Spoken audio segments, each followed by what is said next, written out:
guys, and welcome back to the Mighty Blues. My name is, of course, Cameron, and welcome back today to another live stream. Today we're going to be reviewing Everton's 1-0 victory against Huddersfield Town last night at the John Smith Stadium. A massive win for Marco Silva's Blues. A much needed win, and a performance that we can all look at and say, you know what, we're quite proud of that. Marco Silva made a couple of changes going into this game, most noticeably, the decision to keep Gana out of the squad amid rumours that he is joining Paris Saint-Germain. Everton come out and said that he was left out of the team because of a minor injury. However, I think we could all sort of agree that, you know, there is that issue going on with him wanting to join PSG. His shirt was, however, hanging up in the dressing room beforehand. There was a picture taken of his shirt hanging in the dressing room beforehand, so it does quite show that he was definitely in contention for that game, and if there was a slight injury, maybe that is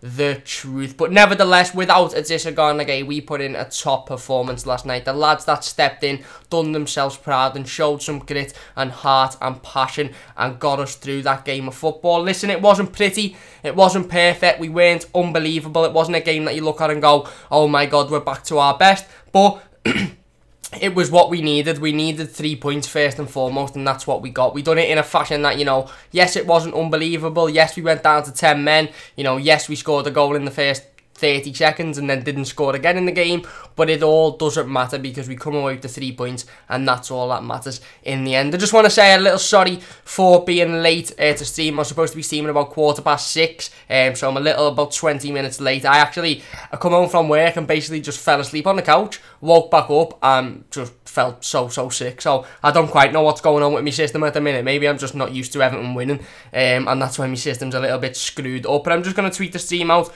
so everybody on Twitter knows that we are live and they can come over and discuss this game should they wish.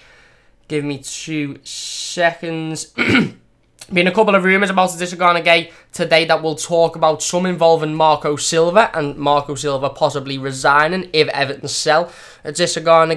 Now, they have come from quite a substantial source over in France. I don't believe them myself. There's a rumour going around literally just now that Everton have been told that we'll have to pay around £40 million, I think it is £35 million for Michy Batshuayi, but we are pursuing him and we are looking to bring him into the club before the transfer deadline day tomorrow. As usual, in typical Everton fashion, we're leaving all of our business until the last minute. If you remember the summer transfer window, we literally left everything until the last dying seconds. Bernard, Andre Gomez, Yerry Mina, all announced on deadline day within the hour of it closing, I believe, and Kurt Zouma announced after the window had closed. So it's typical Everton fashion. I don't think we should expect anything else, really. John says Everton need to turn this into more wins. Yes, 100%. I agree with you, 100%. Listen, it's all well and good turning around and saying, oh yeah, we won a game of football yesterday, 3 points, yes, brilliant, fantastic.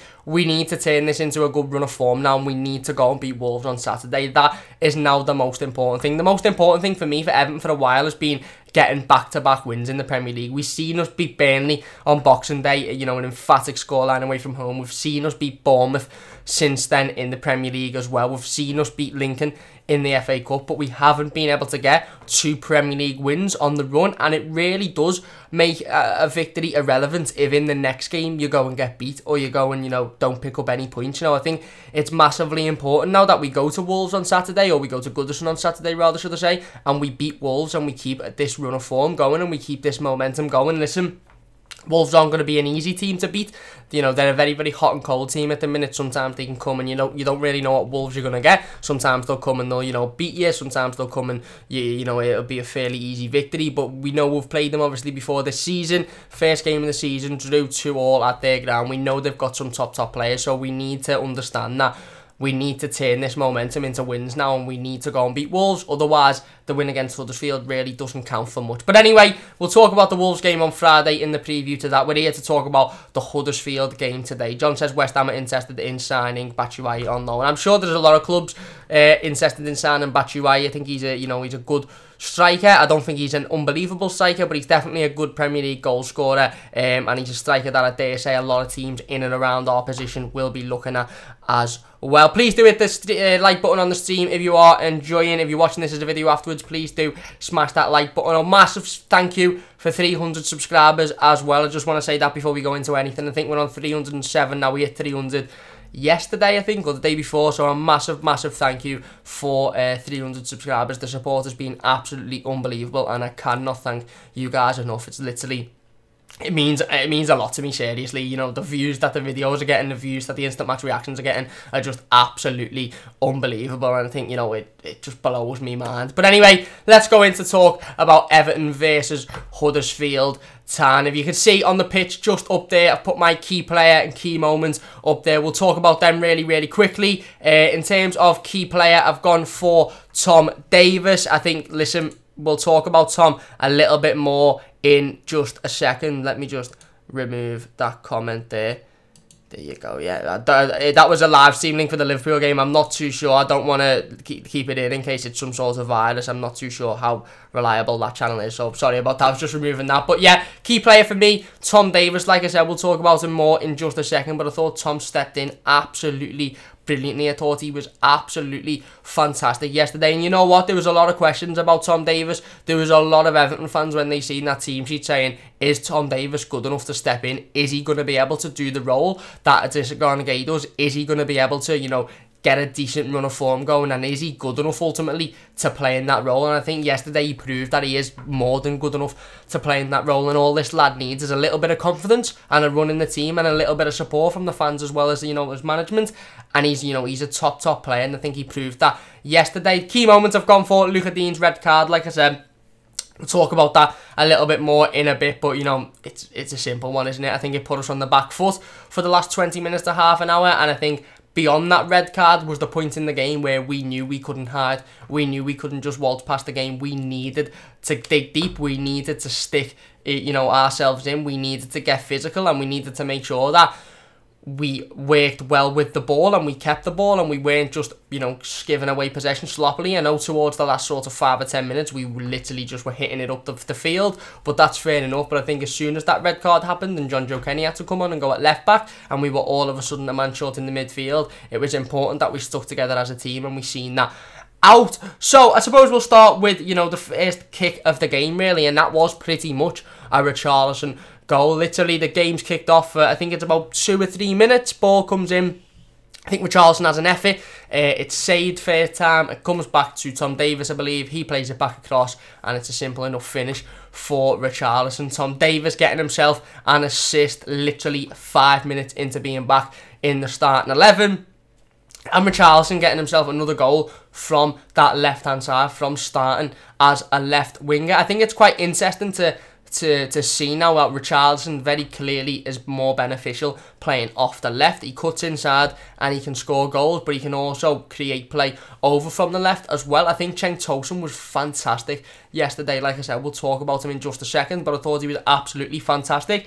And sorry, with Richarlison playing on the left, it really does open up a position in the centre of the midfield, in the centre of the attack, sorry, in that number 9 role, if you like, for a player like Cenk Tosun to come on, for a player like Dominic Calvert-Lewin to start games of football, and for them to be that natural number 9, if you like, that natural striker. And it gives Richarlison the opportunity to play on the left, and if he wants to, he can drift in, he can cut inside, and he'd done that a couple of times yesterday, and, you know, he failed to get a shot off on a couple of occasions, but ultimately he got the all-important goal that won us the game of football, and he'd done that from coming from the left. But yeah, like I said, that was pretty much the first real chance of the game. What, Everton go 1-0 up, and I think for 20 to 30 minutes after that, we were much in control of the game. We were much the better team with the intensity we were showing, and we were actually showing a bit of fight and a bit of passion. And you know what? I put that down to the 3 changes that Marco Silva made. Bringing Leighton Baines in at left back, a player that loves the club, a player that knows the club inside out like the back of his hand. Bringing Cenk Tosun in up front, a player that's come out in the last week and said, listen, I want to fight for my place at Everton. I want to fight for this shirt. I want to prove to these fans that I should be here because they've backed me. And bringing Tom Davies in, you know, a boiled Evertonian who would mean nothing more to him than to, you know, be involved in this matchday squad week in, week out and playing football for Everton and getting the support of the team, and I think it shows that those 3 players were probably the best 3 players on the pitch in an Everton shirt, until obviously Leighton Baines had to come off with a slight injury. I thought Tom Davies was man of the match, and I thought Cenk Tosun was a close second, to be honest, until obviously he had to come off. I think the most important thing for me yesterday was that we dug in, and we got stuck in, we dug deep, and we weren't afraid to put a tackle in, we weren't afraid to get on the opposition's toes, we weren't afraid to go, you know what, I'm willing to get me socks dirty here. And I think Cenk Tosun personifies that. Yes, he mightn't be the best footballer in the world. Yes, he mightn't be the best striker in the world. He mightn't score the most goals. But I think it's important to understand his strengths and what he gives to this squad. And at the start of the season in October, when we were winning games of football like fun, you could probably look at a Tosun and go, okay, we're doing decent here, but maybe you're not good enough to be our number 9 going forward. But I think in a situation that we are in now, and that we've been in the last month or so, we just needed players that were willing to work hard and show their effort levels and show the grit and show the fight, and Cenk Tosun is exactly that. We aren't in a position at the moment to say, oh, well, you're not really the best striker in the world, so we're not going to play you. We need to look at Cenk Tosun's strengths and go, you know what? When he's on the pitch, he's constantly chasing down defenders. He's constantly putting himself about. He's not letting the defenders have the ball. They're either having to welly it up or he's on them. He's very, very physical, and he's running at players and he's chasing players down and he's lifting the mood. Yes, he mightn't be the best in front of goal and he mightn't score a load of goals, but everything else he does, benefits the side. And at the minute, we ain't in a position to go, but he doesn't score goals, so he's not playing games of football. And I think he showed that yesterday. I thought he was absolutely fantastic. He was putting himself about. He got a silly yellow card, but I don't mind that, because he got that yellow card by throwing himself about, by getting physical, by, getting in the face of defenders, and by letting them know, I'm here.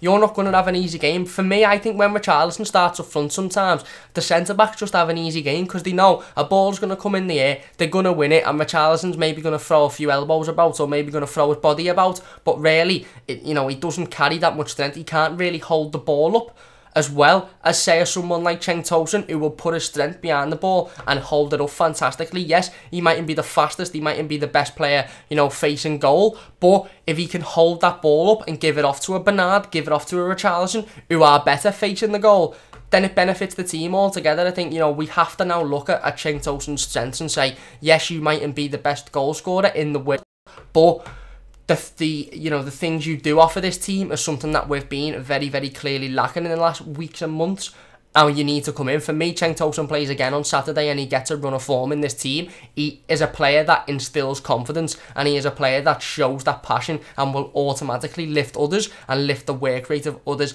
as well. Like we've mentioned there, the other change Marco Silva made, bringing Tom Davies in at centre midfield after Gana missing the game due to a slight injury. Yeah, listen, his shirt was up in the dressing room before the game, so you can say what you like about it. Maybe it is a slight injury, maybe he was meant to start. For me, I think there's just a little bit too much behind it, and it's a little bit too coincidental. I think we can all agree that Gana is 99.9% certain to not be an Everton player come tomorrow night at transfer deadline day when this window shuts. And I think that was probably part and parcel of the reason as to why he didn't play, but I think we could all have guessed that, to be honest. There's been a lot of rumours in the last couple of days in putting in a transfer request. I think the rumour that he put in a transfer request was said to be true and then to be not be true, but I think it's very clear that either if he has put in a formal transfer request or not, that's irrelevant, because we pretty much know he has informally told Marco Silva and told the club that he wants to move to PSG. Whether it's in writing or not, whether he's the type of player to put it in writing or not, we all know that he said to the club, listen, I want to move on. So it was important that whoever stepped in for this game of football, whether he was injured or whether his mental state wasn't there, whoever stepped in took their opportunity. For me, there was only a couple of candidates. It was Tom Davies, it was Benny Beningame, or it was James McCarthy. That was it. I don't think Morgan Schneiderlin has come in and done a job, and I don't think anybody else would suit the role either. Marco Silva opted with Tom Davies. I was happy with that decision, because I want to see Tom Davies do well. I want to see Tom Davies break into this team and, play games of football week in, week out, because I generally think he has got the quality to do that. And I think he's shown that again last night. Listen, it wasn't an easy situation for him. He was probably put on the field and told by Silva, you're getting a chance, James is getting a chance, and Benny's getting a chance, and whichever one performs the best, I'm going to pick that one. Whereas now Silva's probably thinking, well, I can't stop Tom Davies. He was absolutely fantastic. And he was fantastic. He controlled the game from start to finish. Don't get me wrong, there was a spell of 15-20 minutes in the second half where he looked a little bit tired and he wasn't getting the ball too much. But there was one moment, I think about the 85th minute, where he had the ball in their area. He was running towards the sideline. He turned, he took about 3 of them on, and he just kept bursting forward, and he ended up getting fouled, and we won a free kick high up the pitch. Now, the Tom Davies we know 2 or 3 months ago had to turn around with that ball and look for a backwards pass, but he didn't. He looked forward and he asserted himself forward. And I was having this discussion yesterday with my dad after the game, and I said, you know what? That's a Tom Davies that looks like he's playing under different management. You know, when you see a player and, you know, they're playing under a certain manager and they're not really playing well, and then that manager gets sacked and the player becomes, you know, ultimately better and starts to perform better. You know, we've seen it this season with United, with Paul Pogba, let's say, for example. I'm not comparing Davies to Pogba, but let's say, you know, a player that isn't really doing it under one manager, and then a new manager comes in and he starts to blossom, and you start to think, okay, maybe he was being held back by that manager. I think the performance was quite like that from Tom Davies yesterday, and it was strange because I said, obviously, we haven't changed manager, it's still Marco Silva, but what I noticed is Tom Davies has changed who he's playing next to. Usually when Tom Davies comes in, he's playing next to a Gana, he's been playing next to a Schneiderlin, a defensive-minded midfield player, a player that will always go backwards or always look to just clear up the play, and that isn't Tom Davies' strength. His strength is to go forward and to run with the ball forward. When he's playing next to an Andre Gomez, when he's playing next to a Sigurdsson, who also think like that, he thinks like that as well. Next to a Morgan Schneiderlin, who's just doing 360s on the ball and going backwards, Davies is probably looking, going, I have to do that as well. And he can't do that. He gets caught in possession. Next to a Gay, he's probably looking, thinking, have I got to run around and just pick the ball up?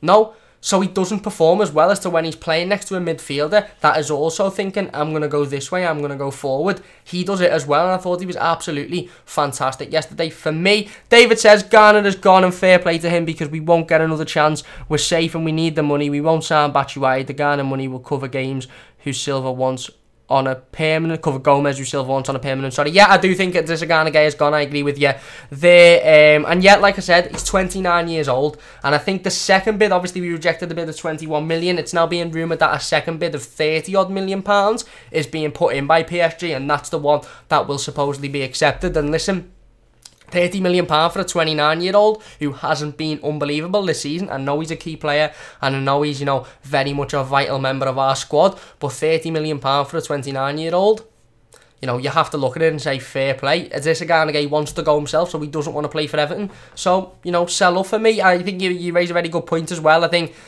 the Batshuayi rumour is literally at the minute, you know, a rumour to say that Everton are interested, and Chelsea have said, well, if you're interested, you know, we're only going to sell him, we're not going to loan him, and, you know, the price we want is 35 million. I personally don't think we'll pay that either, and I think you may be right, the Ghana money may go to cover, you know, maybe signing Gomez on a permanent, maybe signing Kurt Zouma on a permanent. For me, I don't think we'll see someone through the door this January. I really don't. I think we'll see Gana leave tomorrow, and I think that's the only activity we'll see, sorry, and then we'll start to develop and bring new players in come the summer. AXM Music says Tom Davies is far more effective than Gana, more erratic, yes, but far better going forward, and has the same biting energy. Time will tell. I do agree with that, and, you know, listen, I think the one thing we can say about Tom Davies is he's not afraid.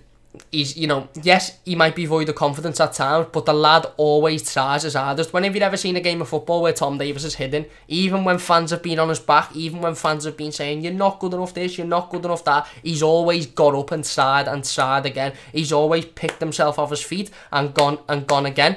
And you can't fault that. You can't fault that work rate, and you can't fault that passion, and that's what we've been lacking. Someone that will get up and go again. In the last 3 weeks, there's too many performances we've seen where players have just sat back and waltzed around the pitch and gone, you know what, I ain't even going to try it. You won't get that with Tom. You will get that work rate. Exactly the same with Cenk Tosun. You will get that work rate and that mentality of, oh, I cocked up there, I lost the ball, but I'm going to go and I'm going to go again. Yeah, Tom Davies probably is a little bit better going forward as well, because I think he's more of a forward-minded player than Gana. I don't think they're the same player, so I don't think you can really compare them. I think Gana's absolutely fantastic at his role and what he does, but in terms of going forward and bringing the ball forward and passing it forward, he isn't fantastic, whereas I think Tom Davies has got the potential to be such a good footballer as long as he's got the right tools around him, and obviously we support him as fans as well. There's been so much love for Tom Davies on Twitter over the last, 12 hours, 24 hours, and it's unbelievable because he's listen, the kid has got so much talent, and I understand fans, when he's frustrating, saying, listen,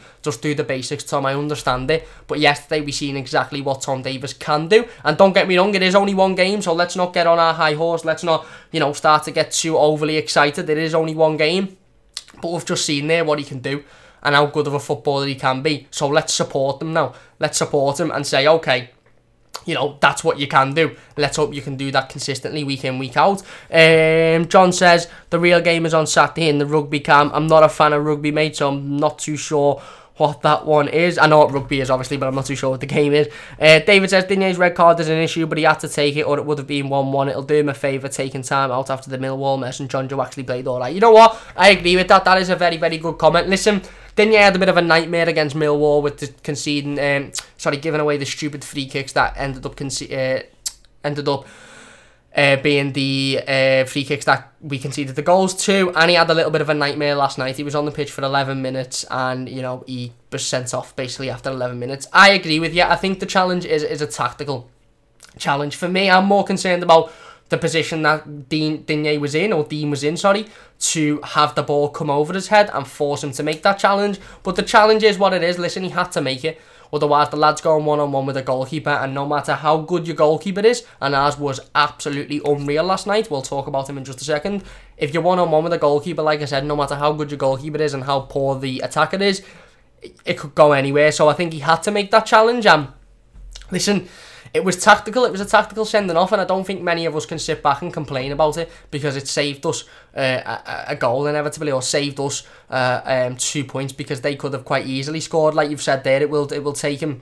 It'll do him good to have a little bit of time out the team. Hopefully, Leighton Baines' injury isn't as serious as feared, but it will do Luca Dina good to get out the team. It'll do him good to sit on the bench now and have a couple of games, or sit in the stands and have a couple of games where he's just watching the team, he's refreshing himself, and he's, being able to get his mind refreshed, because he did have a bit of a shocker against Millwall, and he did have a poor 11 minutes yesterday, but the lad's absolutely unbelievable. We know what he can bring, and we know how good of a footballer he is, so it's important that, we understand that and we stick behind him, and we know that he will bounce back better than ever. I'm just going to take a sip of me water because I'm feeling shocking here, mate. I feel like I've been out on the piss, but I haven't. I've literally just watched Everton win, and that's what it does to your body. You just don't expect it. You also said there, and John Joe actually played alright. I agree.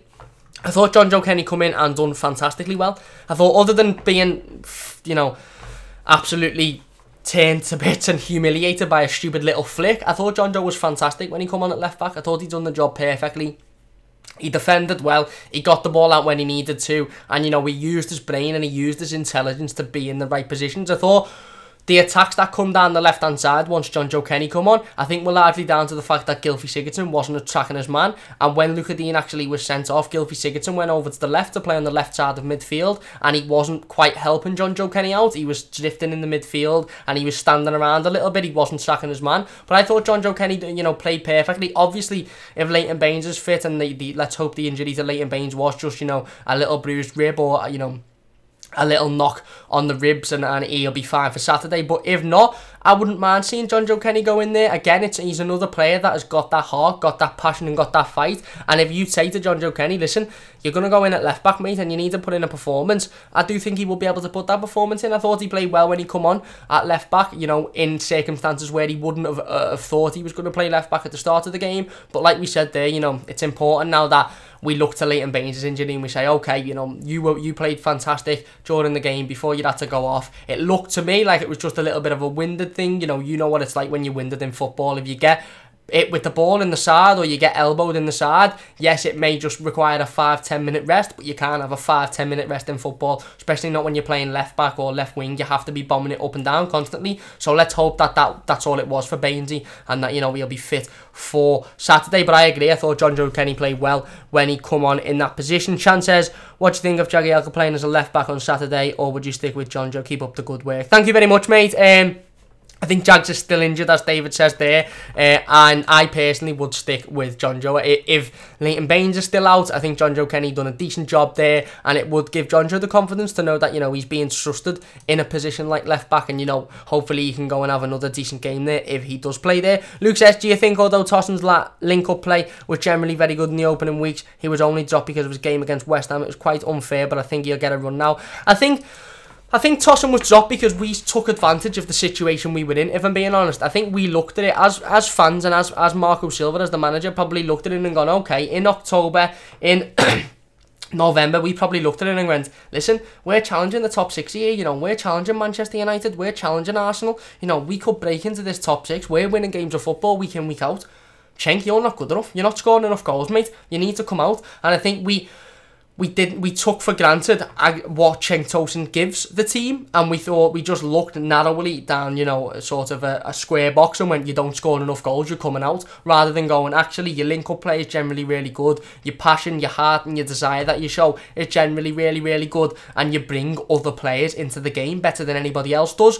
I think we took advantage of that, and we just sort of went, you're not scoring enough goals, and we're playing decent at the minute, so we just need someone that's scoring goals, and that's why we took him out. I think he will get his run of games now, and I think he deserves that, and that starts, like I said, with Wolves at the weekend, and generally looking forward to seeing how he does against them. Ian says, if Mina is fit, 3-5-2. Yeah, like Marco Silva come out and said, Yerry Mina's got a slight injury with his ankle.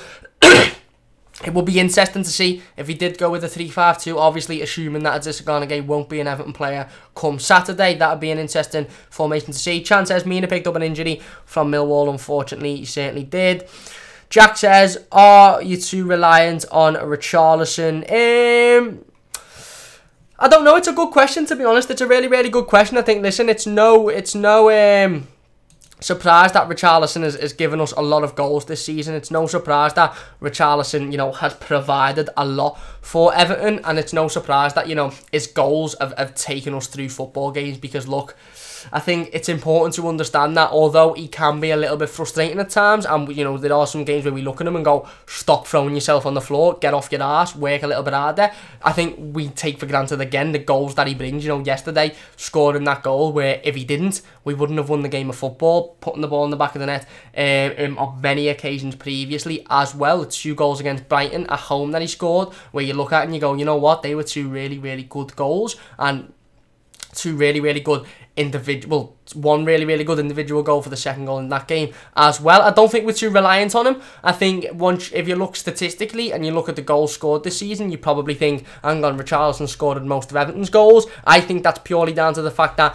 not enough players are chipping in with goals around him, and that isn't his fault. But for me, as long as he's scoring, it doesn't really matter who scores. We could have every single player in the 11 scoring and sharing the goals between them, or we could have Richarlison scoring every one of them. I don't really mind. I don't think we're reliant on him as such, because I don't think he's that finished article where we can go, oh, we're reliant on Richarlison. And I don't think, you know, he's at that level yet where we go, right, Richie, you need to find us something. I think that's probably the level Gylfi Sigurdsson's at the minute. I think we may be a little bit too reliant on Gylfi Sigurdsson, and that's why he's struggling. But yeah, I don't really think we're too reliant on Richarlison, no. AXM says, I bet Davies would do a 360 degree next to a Gay. Yeah, Gay's a defensive midfielder, and that... Listen, that when I said that before about, you know, playing next to defensive midfielders, I wasn't in any way, shape or form trying to, you know, take away from the job that Gay does or Schneiderlin does or the defensive midfielders. I was just saying that that type of play doesn't suit a Tom Davies. So if he's getting suckered into playing like that, it really doesn't suit him. So I think for me, he needs to play next to someone that plays, you know, quite like him and is an attacking minded midfielder as well. Stoll says Gana was always going to get replaced at the end of the season anyway. He's got good energy, but he's negative in possession, awful first touch, can't pass, we need a Decore. Yeah, I agree, we'll definitely be replaced, I believe, and yeah, if we can get Decore, that'll be absolutely unbelievable. Ian says £23 million profit, that's what it'll be on a 29-year-old midfielder, you can't really complain. Chan says, what do you think of Beningame as a potential long-term replacement for Guy? I'd have to see more of him first. I haven't seen enough of him, but he's definitely got potential. And, you know, in the spells that we've seen him, he's looked very, very good. John says it's Ireland versus England in the rugby camp. Oh, big game. Then, you know what? I might tune into that. After... What time's it on? If it's on after the Everton game, I might tune into it in the pub. That guy says, should Bernard playing the 10 against Wolves on Saturday? I thought he wasted on the right-hand side last night. I think it's a very, very good point. I think, you know, I don't think he had his best game last night. I think you're right. He did fade in in and out of the game. Personally, I would like to see him in the number 10. I think, again, very similar. I don't think Gylfi Sigurdsson done enough last night. I think he sort of strolled about and in times in the game looked a little bit like a passenger. I don't think he will play in that number 10, but I would like to see it. I really, really would like to see it. Chris says, do you think we'll play 3 at the back if needed on Saturday like the Burnley game? I think he'll go with the same formation and the same starting 11. If Leighton Baines isn't fit, I think he'll put Jonjo there, or he'll put Jonjo at right back and Seamus at left back. But I think he will go with Gay, not Gay, sorry, well, he might go with Gay if he's still here, but I think he'll go with Davies and Gomez in the midfield and Schenk up front. That guy says, I definitely think Tosun was dropped unfairly. It was only because of his goal tally wasn't great. Is why he got dropped, but sometimes it's not about the goals for a striker, it's about what they offer. Your boy says, yeah, I agree with that 100%, by the way. And your boy says, coming up from South Wales to watch the Wolves game, hopefully it's good. And Rob says, just during the chat, mate, hope McCarthy starts playing now, but starts injury free, as he is a good player with bags of energy. Yeah, that I 100%, and I hope James McCarthy does get a decent run of games in the Premier League, and I hope we do see him a lot more than we have seen him so far. But I had this discussion last night. For me, there's something going on with James McCarthy. There's something there that, we aren't seeing. Whether he's just not up to fitness yet, whether he's just not doing it at training. I think there's a very clear reason as to why Marcus Silva hasn't used him as yet. I don't think it's as far as to say they've had a falling out or they've had a spat, because I don't think there's anything there to have a spat about. But I just think there's something there that we don't quite know as to the reason why James McCarthy isn't featuring as much as maybe we would like him to. But anyway, I suppose we'll talk a little bit more about the game. Like I said, we go 1-0 up, and then for 20-30 minutes we're looking much the better side. We're looking in control, and we're looking like the Everton that we want to see. We then go into half time, come out in the second half, and I think from the kick-off of the second half to about 60-70 odd minutes just before the red card, I think the game was pretty flat, to be honest. No real chances for either side. I know Huddersfield had one off chance where they had a header, free header in the box, and it went over the bar, but no real chances in terms of, proper chances on goal. Obviously then, Luca Dean comes on, goes off after 11 minutes, a sending off, and immediately we are put on the back foot. And that's why I put that as the key moment for this game, because I think as soon as Luca Dean was sent off, we had to rally together as a team, and we had to show our fight, and we had to show our willingness to win that game of football. That was the point that every single player on that pitch in an Everton shirt needed to say, right, you know what, lads, we're against it here. We're against the Kosh, and we need to show that we want to win this game of football. We need to show that we need to win this game of football. Obviously, at this point, Cenk Tosun was coming off as well, had come off, and he'd been replaced. Jonjo Kenny come on and come to left back. Thought, like we mentioned before, he'd done a really good job. But like I said, I thought we were absolutely fantastic all game, and specifically when we had to rally together after that sending off. One player in particular that I thought really pulled himself together, and he's had a lot of stick recently, and I thought yesterday he was unbelievable, was Jordan Pickford. Jordan Pickford, to me, yesterday proved why he is this country's #1 goalkeeper, and why he's head and tails better than any goalkeeper of the English nationality at the minute, and why for me he's in the top 3 in the Premier League. I know that'll get a lot of stick, and I know people will say, oh, he's not this, that, the other. For me, he is, and yesterday he proved it. I thought the performance was absolutely wonderful. In a time of the game where we'd lost one of our back 4, where we were playing with, a young right back at left back, where we were playing against a team that really needed to get something out of the game, rock bottom of the Premier League, first game under a new manager. We're going into our last 15 minutes of a game away from home against a team who were bottom of the Premier League, needing points desperately, first game under a new manager. The fans were up for it. All as they wanted was one ball to go in the box and for it to go in. And if there's any team that you've got the best chance of doing that against, it's Everton. And every time a ball went into the box, my heart left my bloody chest and ended up in my arse. And that's probably why I feel a bit sick today, because every time a ball went in, I thought, we're conceding. That's it. But I thought Jordan Pickford absolutely stood out yesterday. He made 2 fantastic saves, and the best one of the bunch obviously was that one from the header where he's standing in the middle of the goal. The lad has got a free header, which is an issue in itself, again defensively, letting attackers jump up and get free headers. but Jordan Pickford comes over and makes an absolutely cracking save. And you know what, he has his fair share of critics, and I've been critical of Jordan Pickford in recent weeks, and I've been saying, you know, maybe he needs to take a little bit more responsibility, maybe he needs to step up a little bit. Yesterday he did. He stepped up, he demanded the team, he commanded his box, and he made them top saves when he needed to. And you know, in a situation where we were on the back foot defensively, he stood out and he really put in a top performance. And for me, yesterday, picking a man of the match was tough. You know, Tom Davies, absolutely wonderful all game. Jordan Pickford, top performance. Cenk Tosun giving something to this team that we haven't had in weeks and weeks.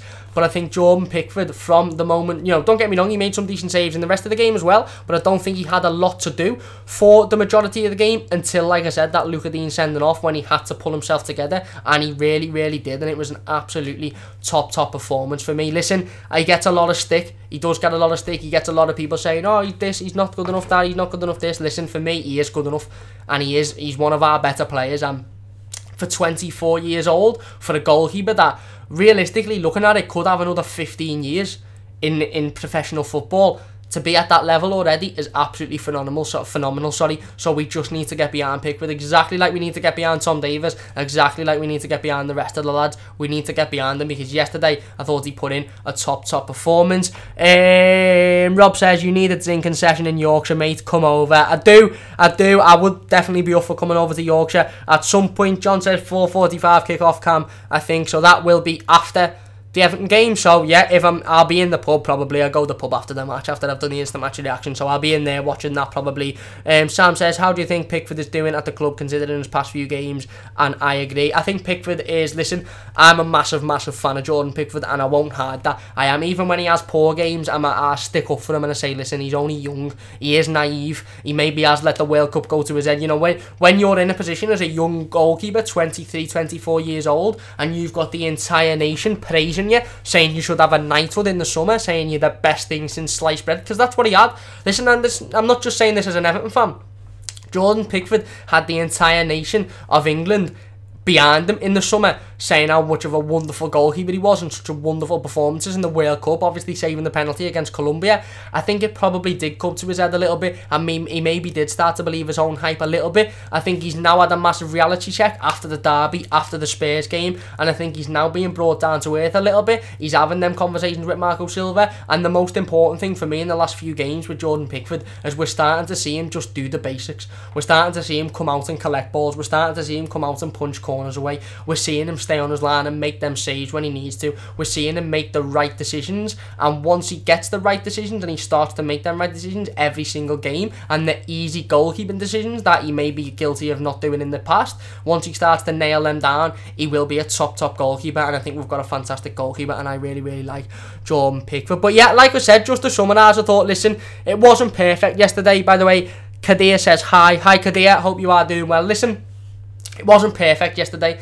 It really wasn't. It wasn't pretty. It wasn't all fairy lights. It wasn't the fairy tale victory. It was hard. It was gritty. It was a little bit like the Bournemouth game. We had to dig deep for it. We got put on the back foot from the sending off. We got put on the back foot for the last 15 or 20 minutes, and we really had to dig deep. We had to dig deep, and we had to prove that we wanted that more than Huddersfield. And you know what? People might look and say, yes, listen, Huddersfield have got nothing, you know, they've got no real quality, they've got no real urgency, the players aren't really good enough. At the end of the day, we were playing against a team that, A, were at home, B, was the first game under new management, C, almost had to win, because they're really looking like they're going down, and D, playing against an Everton team who, you know, listen, if you put the ball in the box, it's almost guaranteed a goal. So we have to take what we can out of that game. Looking back on it, on paper, we might be sitting here next season going, bloody hell, we really celebrated that win against the worst team in the league away from home. But now we literally just have to take it as it is, and for me, it's a massive win. It wasn't pretty, it wasn't excellent, it wasn't brilliant, but it was a massive win, and it will give the boys so much confidence. Again, the players that come in, Davies, Tosun, Baines, absolutely unbelievable, and for me, all deserve another start against Wolves at the weekend. But the most important thing, like we mentioned at the start of the stream, is that we need to go on and beat Wolves now, because if we don't beat Wolves, this result really becomes irrelevant. It becomes another result where you start to look at, and we do start to go, yeah, well, we only beat the worst team in the league away from home. We've just played an half-decent team that in and around our position, and we've been beaten. Listen, We're sitting 8th in the Premier League. I think West Ham dropped points yesterday.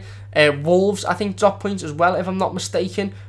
Or we've got the opportunity to beat Wolves so that they will drop points around us. I think Wolves won actually yesterday. But West Ham dropped points yesterday, and if we beat Wolves, obviously we'll gain points on them as well. Bournemouth aren't looking in a fantastic position either, and they are in and around our position as well. So it's important that we go and get that win on Saturday now. And listen, we need to start winning games on the bounce, and we need to start winning at least 2 games of football on the bounce, and that starts on Saturday. If we win on Saturday, it puts us in a really, really good position for 7th in the league. And if we look at if we finish 7th and we look at this season at the end of it and we say, you know what, considering a lot of us were sitting here in January saying the season's over, we're not in any cup competitions, we're not doing well in the league, to finish 7th and, you know, best out of every other team other than that top 6, which, let's be honest, was always going to be tough to break into, I think we've done pretty much all right, and then we can build from there. But it all starts with Wolves on the weekend. It all starts with Wolves on Saturday. We need to go out and we need to get another win. And for me, Cenk Tosun has to start. Tom Davies has to start. If Baines is fit, he has to start. I thought those type of players, specifically Davies and Cenk, give something to the team that we've been lacking for weeks and weeks and weeks. And that's that urgency, that's that intensity, and that's that heart and passion and willingness to fight for this shirt and to put opposition players on the back foot. Please do leave a like in the stream if you haven't already. Subscribe if you are new to the channel. You know, it's massively appreciated. All of the support recently is unbelievable. If you're watching this as a video afterwards, please do leave your comments on everything we've discussed in the comment section down below. Do you think Tom Davies was as good as I do? Who was your man of the match? And, you know, how do you think we would get on against Wolverhampton on Saturday? And what do you think of the Idrissa Gana Gueye situation? Would you sell him? Are you happy to sell him? Do you think we should have only sold him if he wasn't a replacement? Or are you happy to give Tom a go and maybe Benny and maybe McCarthy a little go for the rest of this season and then assess where we are in the summer? I can see a little bit of a discussion going on in the live comments, so I'm going to get myself involved. I'm going to dive in. Rob says your top 3 EFC players of all time, and then he gives his Cahill, Chelsea's and Southall. David then goes on to say, good question, Rob. I assume from yours it's over the last 30 years. Rob says, yes, David. Nigel Martin a close 4th, and then everybody else getting involved. Listen, for me, I will go off players I've seen play for Everton Football Club, because I think it would be unfair for me to say Chelsea, Southall and Dixie Dean, because I haven't seen them play. For me, I'm going to go with Pienaar, Cahill, because he just screams Everton. Pienaar, Tim Cahill, and I'm going to go with Leighton Baines. There was others. I could have gone with Arteta, I could have gone with Coleman, I could have gone with various other players, but I'm going to go with Leighton Baines just because he's in the current squad and I absolutely love him. I think he's an Everton legend, and I'll never forget the time that he took an Everton fan to the Blackburn Rovers friendly in his own car and told them that, you know, listen, I ain't going to Man United, basically, because I don't want to. Epic Fortnite Gamer says, what's your opinion on the rumour of Marco Silva threatening to resign over the sale of Idrissa Gana Gueye? It's a strange one, that, and I've just seen that literally just before just before the start of the season. If you don't know what that is, apparently a source from France, quite a reliable source in terms of French football and news specifically about PSG, has come out and said that last night Everton basically agreed to sell Idrissa Gana Gueye to PSG for £30 million, but Marco Silva said that if they do, he will resign. I think it's really strange. I mean, coming from a source that's supposedly quite reliable in France and for French football, obviously you have to take sort of, you know, take notice of it. I think it's probably a load of baloney, if I'm being honest. I can't see Marco Silva walking away from such a well-paid job and walking away from this job over a player. I can't see him turning around and saying, I'm resigning because Idrissa Gana Gueye is leaving. But it's very strange, and if it is true, then what can we do, really? If Gueye goes and Silva follows him, what can we do? But I don't really think there's much into it, to be honest, and I would assume that Marco Silva wants to stay the long run, especially considering the amount of money he will be getting paid for this job as well. And, you know, listen, if Gueye leaves, it ain't the end of the world, is it? Let's be honest. Chan says, what do you think of Wolves' current form at the beginning of the season? I thought they were overhyped. However, now Wolves are starting to seem like a serious Europa League contender. I agree. I'm pretty much the same, to be honest, as you. I think at the start of the season, I thought, listen, these aren't as good as they're being made out to be. When we played them first game of the season, I thought these aren't as good as they're made out to be. But at the minute, you know, they're getting some really, really decent wins under the belt, and they're starting to play some good football. They're scoring goals consistently as well. So it's going to be a tough game for Everton on Saturday, and it's definitely a game that we're going to need to show our quality as well as our passion as well. And it's the first one of those games that we've had in, you know, a couple of weeks. And, you know, we've struggled with teams that don't have quality, and we just need to show passion. So it's going to be a really, really interesting one. Obviously, we'll speak about that in the game preview on Friday. That'll be live around 6:15 to 6:30 as well. Mitchell says, can't really say. He had a good game against the non-entity. Give him a go until end of the season, and then let's recess in the summer. I assume that's about Tom Davies. Again, I agree. Your boy says, how does it feel to get 2k views on a video? That was the Millwall instant match reaction. Absolutely unbelievable, mate. It's unreal to think that 2,000 people sat there and took 5 minutes out of their day to listen to me rant about Everton Football Club. It just blows my mind. It really, really does. So thank you all ever so much for the support. There's a load of suggestions in now for top 3 players. David saying Baines, Pienaar, Kale for me. Ian Clark, saying Alan Ball, Southall, and T. Stevens. Rob says, great choices, cheers. David says, who knew Cam had a good taste? Thank you very much. Sam says, love the vids and streams, keep it up, Cam. Thank you very much, Sam. Thank you very much for being around, as well as everybody else. Thanks to everybody for being around as well. Chan says, for me, Baines, Howard, Arteta. Good picks. Kadir says, Pickford, Coleman, Keane, Zuma, Baines, Gomez, Walcott, Lookman, Sigurdsson, Richarlison and Cenk Tosun. I assume that's your predicted starting 11 for the Wolves game, 4-1-4-1.